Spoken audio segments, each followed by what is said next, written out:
Bismillahirrahmanirrahim. Assalamualaikum warahmatullahi wabarakatuh. Sekali lagi kita bersama dalam slot Tazkirah Ramadan yang dibawakan oleh Yusas TV daripada Bandar Diraja Kuala Kangsar, Perak, Malaysia. InsyaAllah pada kali ini kita akan membincangkan berkenaan topik Ramadan sebagai suatu perubahan. Sidang hadirin yang dirahmati Allah sekalian, Ramadan sinonim dengan perubahan. Ini adalah kerana dalam bulan Ramadan diturunkan Al-Quran, yang mana Al-Quran itu adalah merupakan sumber kepada perubahan yang telah berlaku kepada umat manusia secara amnya. Ramadan juga sinonim dengan ibadah puasa, yang mana di dalam ibadah ini umat Islam perlu melakukan perubahan. Allah menyatakan di dalam Al-Quran Karim, Syahrul Ramadan alladhi unzila fihi al-Quran hudan linnas wa bayyinatin minal huda wal furqan. Bulan Ramadan itu diturunkan padanya Al-Quran.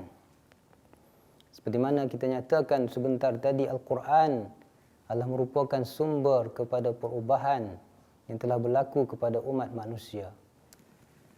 Ibadah puasa juga adalah merupakan satu ibadah yang merubah manusia. Seseorang itu tidak mungkin menyatakan bahawasanya dia sedang melaksanakan ibadah puasa, melainkan apabila dia melakukan perubahan kepada beberapa kebiasaan hariannya. Kalau dia biasa makan tengah hari pada jam 1 tengah hari, maka apabila tiba sahaja bulan puasa, bila tiba sahaja bulan Ramadan, dia melaksanakan ibadah puasa, mustahil baginya untuk terus melaksanakan rutin hariannya seperti biasa. Perubahan akan berlaku pada masa makannya, masa minumnya, masa kerjanya, masa tidurnya, dan begitu banyak lagi perubahan-perubahan yang terpaksa dilakukan bagi memastikan ibadah puasa itu dapat dilaksanakan dengan sempurna. Justru itu sidang hadirin yang dirahmati Allah sekalian, ambillah peluang daripada bulan Ramadan ini untuk kita melakukan perubahan.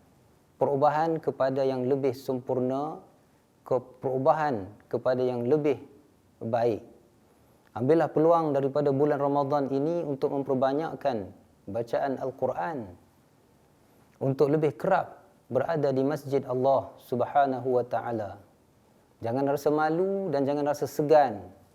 Walaupun mungkin sebelum ini agak jarang untuk pergi ke masjid ataupun untuk melakukan ibadah-ibadah lainnya, apabila tiba sahaja bulan Ramadan, laksanakanlah ia tanpa rasa segan, tanpa rasa silu, dan mohonlah daripada Allah Subhanahu wa ta'ala mudah-mudahan dapat beristiqamah dengan segala perubahan yang baik yang telah dilakukan tersebut. Sidang pendengar yang dirahmati Allah sekalian, ibadah puasa yang berada dalam bulan Ramadan ini mempunyai beberapa keistimewaan untuk perubahan.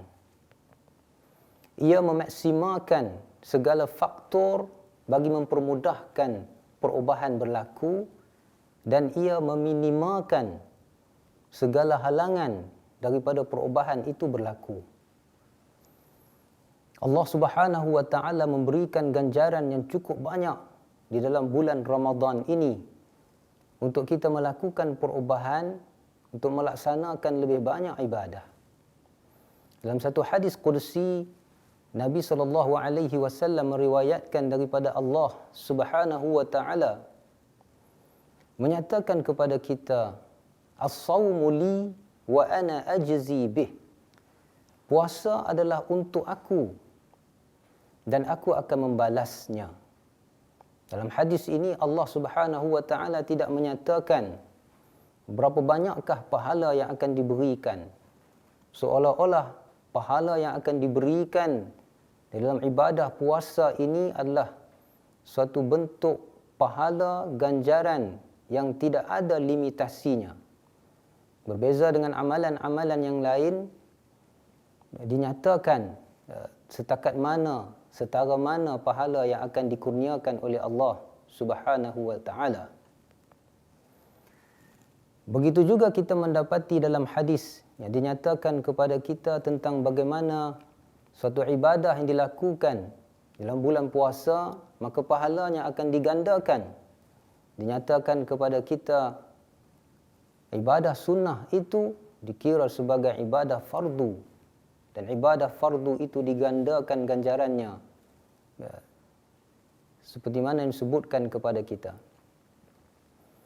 Begitu juga di dalam bulan Ramadan ini, ketika mana berlakunya ibadah puasa, Allah Subhanahu wa taala menyediakan satu keadaan yang cukup selesa untuk kita berubah dengan mengurangkan halangan-halangan kepada perubahan. Seringkali manusia itu terhalang untuk berubah kerana nafsunya dan kerana syaitan yang berada di sekelilingnya. Pada bulan Ramadan, nafsu menjadi lemah. Seperti mana disebut oleh Imam Al-Ghazali rahimahullahu ta'ala, seekor binatang yang bengis, singa yang begitu bengis, dapat ditundukkan dengan dihalang binatang tersebut daripada makan. Kebengisan itu menjadi lemah sehingga singa tersebut tidak mampu untuk mengangkat kakinya pun. Maka begitu jugalah di dalam ibadah puasa, nafsu akan dilemahkan apabila kita ditahan daripada makan. Apabila nafsu menjadi lemah, maka segala bentuk kebaikan itu lebih mudah untuk dilaksanakan. Seperti mana disebutkan oleh Allah Subhanahu wa taala, innan nafsa la'ammaratum bisu. Sidang pendengar dirahmati Allah sekalian, syaitan juga seperti mana disebutkan di dalam satu hadis menyatakan kepada kita oleh Nabi sallallahu alaihi wasallam, apabila masuk saja bulan Ramadan, wasuffidatis syayatin, maka syaitan akan diikat. Pelbagai tafsiran ulama berkenaan dengan makna daripada terikatnya syaitan tersebut. Akan tetapi kita mampu untuk konklusikan bahawasanya kemampuan syaitan untuk mempengaruhi manusia dalam bulan Ramadan, ketika mana kita menyempurnakan ibadah puasa ini, kemampuan syaitan untuk mempengaruhi manusia diminimalkan, menjadi lemah.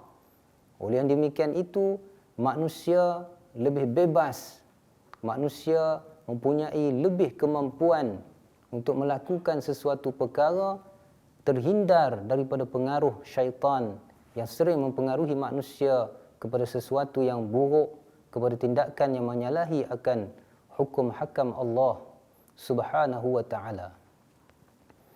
Sidang pendengar dirahmati Allah sekalian, oleh kerana itu ambillah peluang daripada bulan Ramadan ini untuk kita melakukan perubahan, dan sememangnya perubahan itu mampu untuk dilakukan.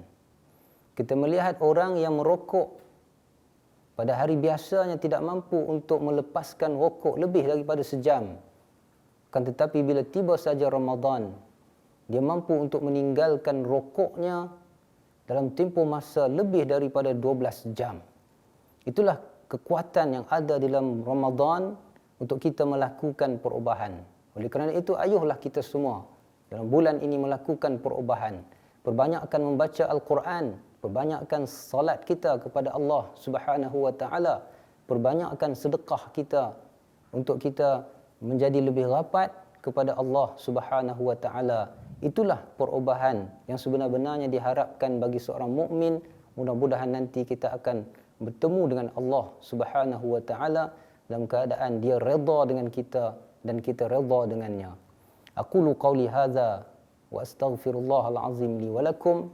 Wassalamu alaikum warahmatullahi wabarakatuh.